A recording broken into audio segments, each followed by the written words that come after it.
Excellente nouvelle aujourd'hui pour les vapoteurs. Contre toute attente et contrairement à mes craintes, la cigarette électronique reste en vente libre. Wouhouhouhou!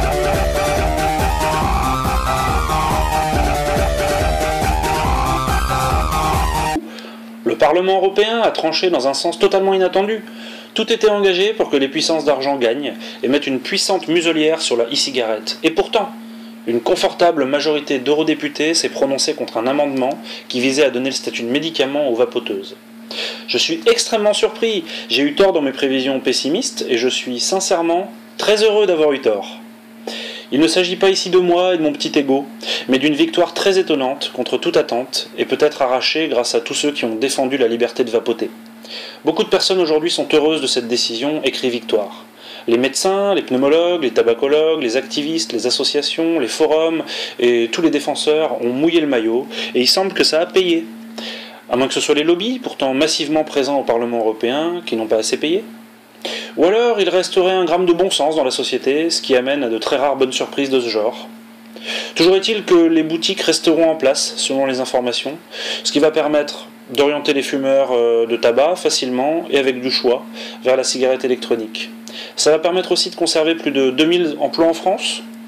Ça ne mettra pas le vapotage au dernier plan ou au point mort.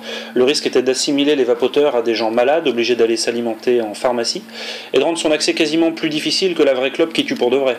Ce qui aurait été absolument honteux. Ça va au final sauver certainement des milliers, voire des millions de vies.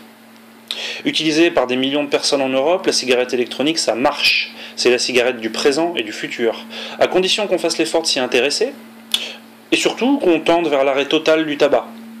Quelles sont les mesures adoptées à propos de la e-cigarette au final?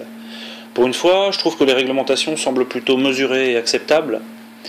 Interdiction aux mineurs, interdiction dans les lieux publics, interdiction de la publicité, obligation d'afficher clairement la composition contenue dans les e-liquides.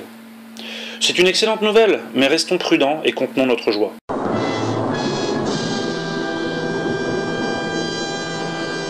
Restons prudents et vigilants.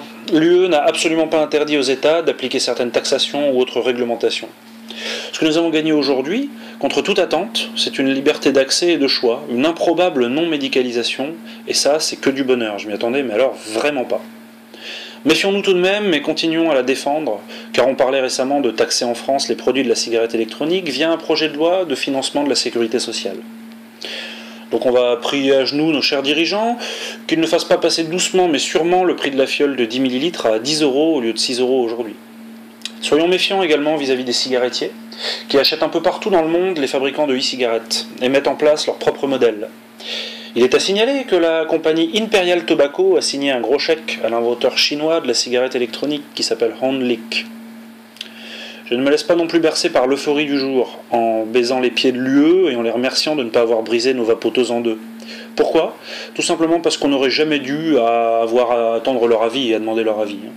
Chaque pays devrait pouvoir demander directement à ses citoyens leur avis par le biais de référendums, au lieu de prier à genoux pour que des puissances d'argent n'arrivent finalement pas à acheter la démocratie via des lobbies surpuissants, ce qui se passe très souvent. En laissant le pouvoir à des entités supranationales en réalité beaucoup plus proches des forces d'argent que des peuples, on en arrive à se surprendre et à s'enthousiasmer quand, contre toute attente, ils ne nous poignardent pas dans le dos. Donc je vous prierai de ne pas crier vos remerciements à l'UE. Ne boudons pas notre plaisir, mais restons vigilants.